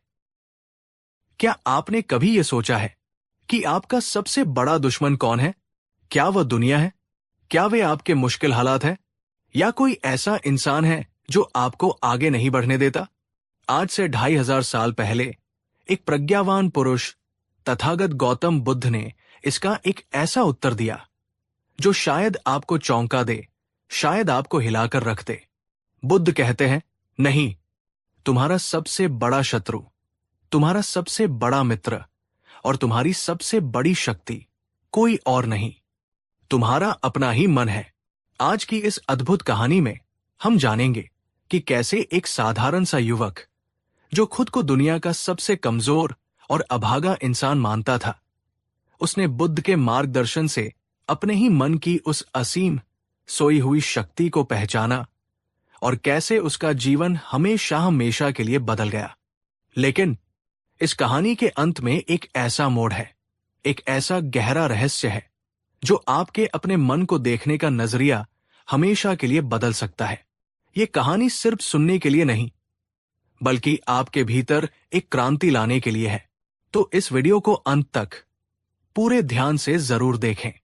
इस यात्रा को शुरू करने से पहले मैं आपसे एक सवाल पूछना चाहता हूं। क्या आपको भी कभी ऐसा लगा है कि आपका अपना ही मन आपको आगे बढ़ने से रोकता है?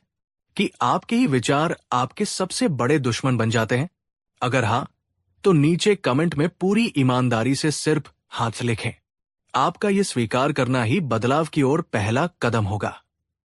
बहुत समय पहले मगध राज्य के एक छोटे से गांव में अर्जुन नाम का एक युवक रहता था। अर्जुन मेहनती था, ईमानदार था और उसके इरादे भी नेक थे। पर उसकी एक बहुत बड़ी समस्या थी। वो हमेशा शिकायत करता रहता था और उसका मन डर और नकारात्मक विचारों से 24 घंटे भरा रहता था। अगर वो खेती करता तो बीज बोने से पहले ही सोचने लगता, अगर बारिश नहीं हुई तो, अगर कीड़े लग गए तो मेरी मेहनत बर्बाद हो जाएगी।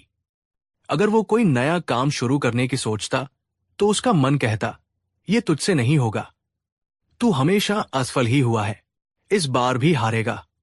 वो हर समय खुद को दूसरों से कमतर आंकता और मन ही मन बुदबुदाता रहता, मेरा भाग्य ही खराब है, मैं कभी सफल नहीं हो सकता, सब कुछ मेरे खिलाफ ही है। उसका मन एक ऐसे दलदल की तरह बन गया था जिसमें वो हर पल और भी ज्यादा धंसता जा रहा था। वो कोशिश करने से पहले ही हार मान लेता था, क्योंकि उसके अपने ही मन ने उसे ये विश्वास दिला दिया था कि तुम हारने के लिए ही पैदा हुए हो। उसकी इस नकारात्मकता का असर उसके शरीर पर, उसके रिश्तों पर और उसके हर काम पर पड़ने लगा था। वो एक जीता जागता, चलता फिरता निराशा का पुतला बन गया था। दोस्तों, क्या आपके साथ भी कभी ऐसा हुआ है कि किसी काम को शुरू करने से पहले ही आपके अपने ही मन ने आपको 100 कारण गिना दिए हो कि आप ये क्यों नहीं कर सकते? अगर हाँ, तो आप अकेले नहीं हैं। ये कहानी आज आपको उस आवाज से लड़ना सिखाएगी। एक दिन गांव में ये चर्चा फैल गई कि ज्ञान और करुणा के सागर गौतम बुद्ध पास के ही नगर में अपने शिष्यों के साथ ठहरे हुए हैं। लोगों का कहना था कि उनकी वाणी में ऐसा जादू है कि वो मुर्दा दिलों में भी जान डाल देती है। अर्जुन ने यह सुना तो उसके मन के भीतर आशा की एक बहुत ही छोटी, बहुत ही दबी हुई किरण जगी। उसने सोचा, मैंने सब कुछ करके देख लिया, शायद मुझे भी एक बार उन महात्मा के पास जाना चाहिए। जब वो बुद्ध के सामने पहुंचा तो उनकी शांत, करुणामयी आभा को देखकर वो अपने आंसुओं को रोक नहीं पाया। उसने रोते हुए अपनी पूरी व्यथा उनके सामने रख दी। भगवन, मेरा जीवन व्यर्थ है, मैं अंदर से टूट चुका हूं। मेरा अपना ही मन मुझे हर पल हार मानने पर मजबूर करता है। वो मुझे कहता है कि मैं कमजोर हूं, मैं अभागा हूं, मैं कुछ नहीं कर सकता।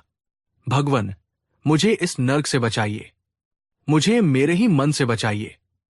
बुद्ध ने बड़ी शांति और करुणा से उसकी पूरी बात सुनी। जब अर्जुन चुप हुआ तो बुद्ध अपनी प्रसिद्ध शांत मुस्कान के साथ बोले, पुत्र, जिसे तुम अपना मन समझ रहे हो वो वास्तव में तुम्हारा मन है ही नहीं। वो तो सिर्फ विचारों का एक झुंड है, आदतों का एक संग्रह है जिसे तुमने वर्षों से सच मान रखा है। मन को पहचानना सबसे कठिन है क्योंकि हम उसे ही मैं समझ लेते हैं। पर याद रखो, मन तुम्हारा मालिक नहीं, तुम्हारा सबसे शक्तिशाली सेवक है। आज वो तुम्हारा दुश्मन इसलिए है क्योंकि तुमने उसे अपना मालिक बनने की अनुमति दे दी है। अगर तुम अपने मन पर काबू पाना सीख लो, अगर तुम उसे सही आदेश देना सीख लो, तो इस दुनिया की कोई भी शक्ति, कोई भी परिस्थिति तुम्हें कभी हरा नहीं सकती। दोस्तों, बुद्ध की ये बात कितनी गहरी है। मन हमारा मालिक नहीं, सेवक है। अगर आप भी इस बात की शक्ति को महसूस कर पा रहे हैं तो इस वीडियो को एक लाइक जरूर करें और अपने मन को आज से एक सेवक की तरह देखना शुरू करें। बुद्ध ने अर्जुन को कोई लंबा चौड़ा उपदेश नहीं दिया। उन्होंने उसे एक बहुत ही सरल पर अत्यंत शक्तिशाली कार्य दिया। उन्होंने कहा, अर्जुन, तुम अगले 3 दिनों के लिए पास के जंगल में जाओ। वहां एक शांत पेड़ के नीचे बैठो। तुम्हें कुछ भी करना नहीं है, न कोई मंत्र जपना है, न कोई पूजा करनी है। तुम्हें बस अपनी आंखें बंद करके चुपचाप अपने ही विचारों को देखना है, जैसे कोई व्यक्ति नदी के किनारे बैठकर नदी में बहते हुए पत्तों को देखता है, ठीक वैसे ही तुम्हें बस देखना है कि तुम्हारा मन क्या क्या सोचता है। अर्जुन को यह काम बहुत अजीब लगा, पर उसने बुद्ध की आज्ञा का पालन किया। पहला दिन जैसे ही अर्जुन ने आंखें बंद की, उसके मन में विचारों का एक तूफान आ गया। ये क्या बकवास है? मैं यहां अपना समय क्यों बर्बाद कर रहा हूं? मुझे घर जाना चाहिए। मेरे खेत का काम पड़ा है। ये साधना मेरे जैसे साधारण इंसान के लिए नहीं है। मैं ये नहीं कर सकता। उसका मन उसे सो कारण दे रहा था कि वो वहां से उठकर भाग जाए। वो बहुत बेचैन और परेशान हो गया। दूसरा दिन आज भी विचारों का तूफान जारी था, पर आज विचार और भी ज्यादा नकारात्मक थे। तुम्हारा जीवन कभी नहीं बदल सकता। तुम हमेशा ऐसे ही दुखी रहोगे। तुम सच में एक हारे हुए इंसान हो। देखो, तुम 3 दिन भी शांति से नहीं बैठ सकते। तुम जिंदगी में क्या करोगे? अर्जुन का मन उसे धिक्कार रहा था, उसे और भी ज्यादा तोड़ रहा था। तीसरा दिन आज कुछ अद्भुत हुआ। अर्जुन विचारों से लड़ते लड़ते थक चुका था। उसने लड़ना छोड़ दिया। उसने बस उन्हें देखना शुरू किया, बिना किसी प्रतिक्रिया के। और तभी अचानक उसे एक गहरा बोध हुआ, एक बिजली जैसी कौंधी। उसने महसूस किया, अरे, ये विचार तो मेरे हैं ही नहीं।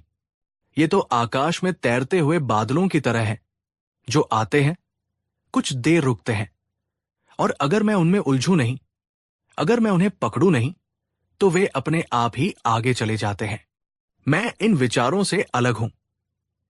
मैं वो आकाश हूं जिसमें ये बादल आ जा रहे हैं।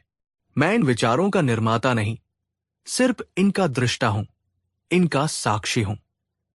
यही वो पहला क्षण था जब अर्जुन ने अपने और अपने मन के बीच एक दूरी महसूस की। यही वो पहला क्षण था जब अर्जुन ने अपने मन की असली शक्ति को पहचाना कि वह उसे नियंत्रित कर सकता है।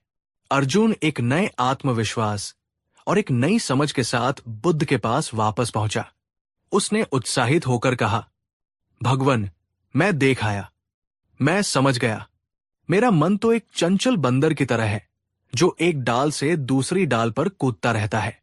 पर अगर मैं उसे केला देकर बहलाऊं नहीं, अगर मैं उसके पीछे भागना बंद कर दूं, तो वो धीरे धीरे शांत हो जाता है। बुद्ध ने अपनी प्रसिद्ध करुणामयी मुस्कान के साथ कहा, बिल्कुल सही कहा अर्जुन, तुमने रहस्य की पहली परत को खोल दिया है। अब दूसरी परत को समझो। यही तो मन की असली शक्ति है।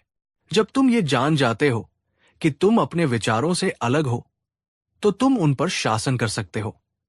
अब से अपने मन को आदेश देना सीखो, और वो वही करेगा जो तुम चाहोगे। आज तक तुम्हारा मन तुम्हें आदेश देता आया है, और तुम एक गुलाम की तरह उसकी हर बात मानते रहे हो। मन कहता था तुम असफल हो, और तुम मान लेते थे।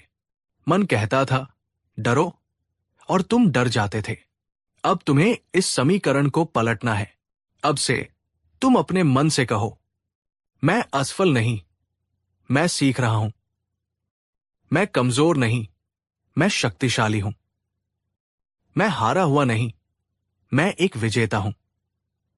शुरू में तुम्हारा पुराना मन विद्रोह करेगा, वो हंसेगा, वो तर्क देगा, पर तुम्हें दृढ़ रहना है।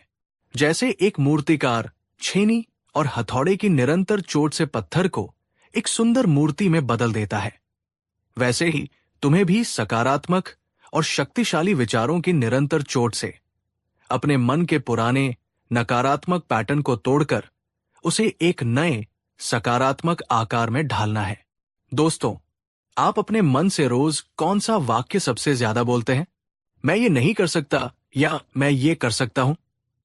नीचे कमेंट में पूरी ईमानदारी से बताइए, क्योंकि आप जो बोलते हैं वही आपका सत्य बन जाता है। कुछ महीनों के निरंतर अभ्यास के बाद अर्जुन पूरी तरह से बदल चुका था। वो अब सुबह उठकर ये नहीं सोचता था कि आज क्या बुरा होगा, बल्कि वो ये सोचता था कि आज मैं क्या अच्छा कर सकता हूं। अब वो कहता था, मैं कर सकता हूं। मेरा मन मेरी सबसे बड़ी शक्ति है, मेरा सबसे बड़ा मित्र है, मेरा दुश्मन नहीं। गांव वाले जो कभी उसका मजाक उड़ाते थे अब आश्चर्यचकित थे। वे कहते, ये वही अर्जुन है जो हमेशा हार मानता था, हमेशा शिकायत करता था। अब ये इतना शांत, इतना साहसी और इतना आत्मविश्वास से भरा हुआ कैसे हो गया? एक दिन वे सब मिलकर बुद्ध के पास गए और पूछा, भगवन, आपने अर्जुन पर ऐसा क्या जादू कर दिया? बुद्ध मुस्कुराकर बोले, मैंने कोई जादू नहीं किया। मैंने तो सिर्फ अर्जुन को उस खजाने का नक्शा दिया है जो उसके ही भीतर छिपा हुआ था। उसने मेहनत की, उस खजाने को खोजा और आज वो उसका मालिक बन गया है। जब इंसान अपने मन को जीत लेता है तो उसके लिए दुनिया में कुछ भी असंभव नहीं रह जाता। दुनिया की कोई ताकत उसे तब तक नहीं हरा सकती जब तक वो खुद अपने मन से न हार जाए। दोस्तों, इस कहानी का सार यही है, आपका भाग्य, आपकी सफलता, आपकी खुशी किसी बाहरी दुनिया या किसी बाहरी शक्ति से नहीं बनती। वो आपके अपने मन की सोच, आपके अपने विचारों की गुणवत्ता से बनती है। अगर आप अपने मन की इस असीम शक्ति को पहचान ले और उसे सही दिशा देना सीख जाएं, तो आप अपने जीवन में हर वह चीज पा सकते हैं जिसकी आपने कभी कल्पना भी नहीं की होगी। आपकी सबसे बड़ी लड़ाई किसी और से नहीं, आपके अपने ही नकारात्मक विचारों से है। और आपकी सबसे बड़ी जीत भी किसी और पर नहीं, अपने ही मन पर विजय पाना है। अब मैं आपसे एक आखिरी सवाल पूछता हूं। अगर आपको आज से अपने मन की सबसे बड़ी कमजोरी या नकारात्मक आदत को बदलने का मौका मिले तो आप सबसे पहले क्या बदलेंगे? नीचे कमेंट में अपना संकल्प जरूर लिखें। और हां, अगर आपको बुद्ध की ये गहन शिक्षा और ये प्रेरक कहानी पसंद आई तो इस ज्ञान के दीपक को औरों तक भी पहुंचाएं।